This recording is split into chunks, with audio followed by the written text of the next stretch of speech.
Excusez-moi, mais on a des problèmes de connexion dus à la grosse chaleur. On a presque 40 degrés et la chaleur déconnecte les téléphones.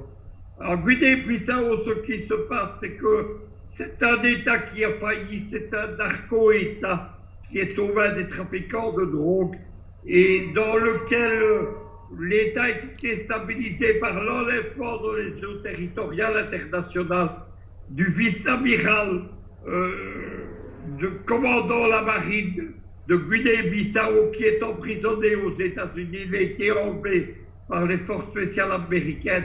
C'était l'homme fort de Guinée-Bissau et il a déstabilisé l'État.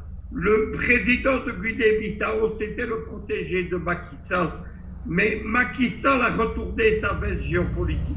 Il est aujourd'hui du côté des Russes, comme l'a remontré sa réception amicale à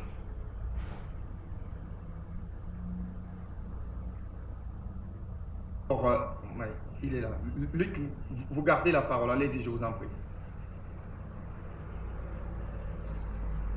Des soucis de liaison avec vous, Luc Michel. On va donc clairement nous retourner vers vous, Saïd Larifou. Vous êtes Bissau-Guinéen. Est-ce que vous êtes, vous, clairement surpris par cette démarche prise par le président de votre pays qui joue clairement et sans, au risque même d'ailleurs de se cacher, la carte occidentale au cœur du Sahel aujourd'hui? Bonjour, bienvenue.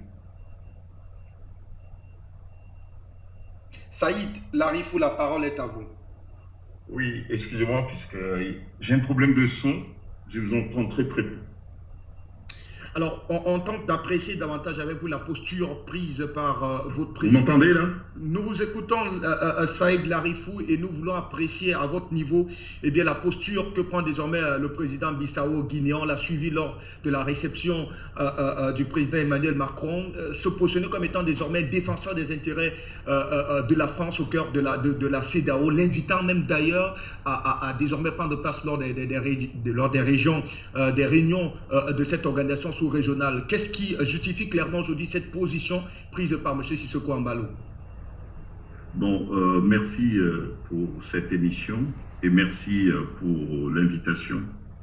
C'est l'occasion, effectivement, pour moi et comme pour les autres amis qui sont invités, de nous exprimer sur cette actualité qui devient très dangereuse, je l'ai dit volontairement.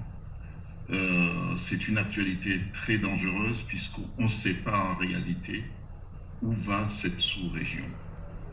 On ne sait pas. Personne ne peut le dire où va cette région.